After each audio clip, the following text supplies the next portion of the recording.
Florian Philippot, vous avez écouté le discours de François Fillon cet après-midi, qui s'en prend, enfin moins cet après-midi, mais qui s'en est pris cette semaine au gouvernement des juges, un peu comme votre candidate qui fustige ce gouvernement des juges et refuse même de répondre aux convocations de la justice. Non, Marine Le Pen a fait mieux que ça. Elle a demandé il y a plus d'un an une ouverture d'information judiciaire qui lui a été refusée. Ils ont traîné, ils ont dû mettre le message sur une tortue qui a mis 13 mois pour arriver, pile au moment de l'élection présidentielle. Donc c'est pour ça qu'au bout d'un moment, elle dit « Allez, stop la mascarade, on répondra après, parce que votre calendrier, on l'a bien compris ». Mais vous savez, on n'ira jamais aussi loin que ce qu'avait dit François Hollande, qui a parlé pour la justice d'une institution de lâcheté. Moi, j'oserais jamais dire ça. J'ai trop de respect pour les institutions. Il ne l'a pas dit. Pour parler comme cela de la justice. En in, comme on dit. Il l'a dit en off pour ce qui concerne le. Enfin, il l'a dit en off ou en in, il l'a dit. C'est ce qu'il pense. C'est encore plus grave, à la limite. Si c'est ce qu'il pense, il faut le dire. Mais franchement. Il me semble que François Hollande n'est pas votre candidat. Non, mais il est président de la République. Marine Le Pen. Le Front National s'est toujours targué d'être un parti qui ne ferait pas de la politique comme les autres, qui a la tête haute et les mains propres.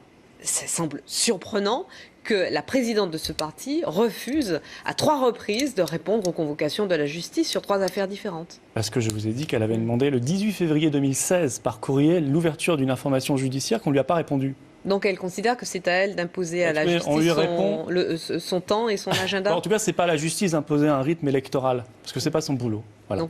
Et quand une affaire est ouverte les juges ne font pas leur travail, ils font de la politique. Quand une affaire est ouverte depuis 2 ans et demi, qui est vide d'ailleurs l'affaire, on reproche à son assistante d'être son assistante. C'est très intéressant. Enfin bon, c'est le statut administratif d'un contrat. Il n'y a pas du tout de suspicion d'enrichissement personnel ou familial. On reproche à son assistant payé par le Parlement européen de l'aider dans ses tâches sur le plan national et dans son parti politique. D'accord. Ce que Corinne Lepage dit exactement dans un livre, la même chose pour François Bayrou.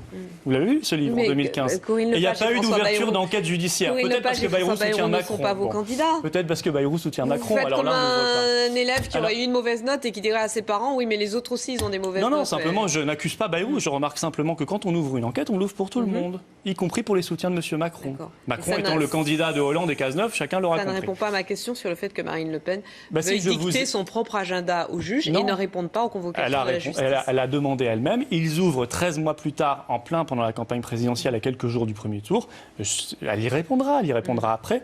Mais elle ne se plie pas effectivement à ce calendrier qui est évidemment électoral. Enfin, je crois qu'il n'y a plus un Français qui est dupe là-dedans. Vous réagiriez de la même façon si un chef d'entreprise, un délinquant mineur, par exemple, ou un bandit de grand chemin disait au juge « Ah non, mais là, j'ai pas le temps, je suis un peu occupé, j'ai une grosse échéance, donc vous attendrez que j'ai le temps de répondre à votre convocation. » Alors, je vous redis Audrey Pulvar, mais ça ne vous intéresse pas, probablement, depuis que, pour la 3e ou 4e fois, qu'elle a demandé il y a 13 mois l'ouverture.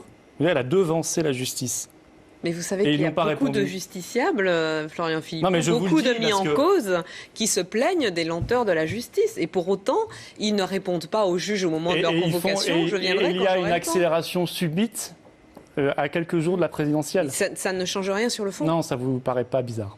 Et moi, je n'ai pas de jugement à apporter sur ces questions-là, ça ne me paraît pas bizarre. Ça ne change rien sur le fond. Sur le fait qu'une candidate à la présidentielle refuse de répondre aux convocations de la justice. Ça fait 10 minutes qu'on est là-dessus. Moi, je veux bien, c'est une question. Je vous ai répondu. Donc voilà, elle y répondra après. Ça ne vous convient pas très bien. Mais moi, je vous dis, sur la même affaire, quand il s'agit d'un soutien de M. Bayrou, il n'y a même pas d'ouverture d'enquête judiciaire. Alors que c'est écrit en toutes lettres dans un livre de Corinne Lepage de 2015 qui dit que l'assistante de M. Bayrou était payée par les fonds européens pendant 5 ans. Il n'y a pas d'ouverture d'enquête. Pourquoi ? Parce que c'est un soutien de Macron. D'enquête sur François Peut-être parce que c'est un soutien de Macron, candidat de Cazeneuve et de Hollande. Et voilà pourquoi chacun doute aujourd'hui de la justice. Puis la justice, je suis désolé, c'est une institution, mais elle est éminemment critiquable. On a le droit de la critiquer, comme les médias d'ailleurs. Il s'agit par exemple du syndicat de la magistrature. Le syndicat de la magistrature, c'est une catastrophe pour la démocratie. C'est un syndicat qui a créé un mur des cons. Oui, je sais bien. Il vous passionne ce mur des cons sur lequel il y avait des parents de victimes et des politiques. Je vous ai entendu, je ne ris pas, je vous en ai entendu parler à plusieurs reprises. Assassinés par des tueurs en série, et on y trouve dessus les parents. Oui, mais ça n'a rien à voir avec l'affaire qui occupe le syndicat de la magistrature a été. Aujourd'hui. Est-ce que je peux vous parler ou vous êtes juste là pour m'agresser ? Il ne faut pas m'inviter dans ce cas-là. Je vous écoute. Si vous non, mais parler. J'ai entendu cet argument plusieurs fois, Florian Philippot, sur le mur des cons, sur lequel il y a des j'ai le droit de le dire ou j'ai pas le droit de le dire? Sauf que vous ne répondez jamais à la question. Si, je vous dis, la justice est éminemment critiquable. Le syndicat de la magistrature est éminemment critiquable. Quand il met sur son mur des cons, je le dis même si ça vous gêne, des parents de familles de victimes assassinées et des responsables politiques, c'est un vrai problème pour la démocratie, parce que ces juges, vous les retrouvez ensuite devant vous, éventuellement un jour. Et ils vous jugent. Et ils décident de la vie de millions de personnes. Ça ne change rien. De la même manière, ce syndicat, a appelé à manifester avec les racailles d'ailleurs contre la police. Il y a eu des violences contre la police. Et c'est un syndicat de juges. Bon, quel rapport, Florian Philippot, avec le fait que Marine Le Pen refuse de répondre aux convocations de la justice? Je vous dis que la justice est éminemment critiquable. Mais elle y répondra après. Mais je vais vous redire, ça fait 5 minutes qu'on est là-dessus, qu'elle a demandé le 18 février 2016 l'ouverture d'une information judiciaire qui lui a été refusée. Si Marine Le Pen est élue, qu'est-ce qui changera dans l'organisation du système judiciaire? Il y a de très bons magistrats aussi.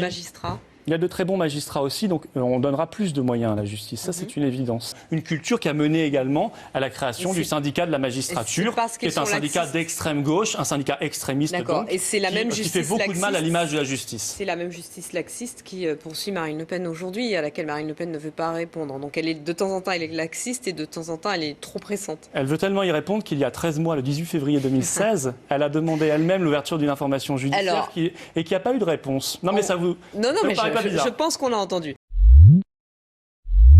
On va s'interrompre pour une page de pub. Vous restez avec nous.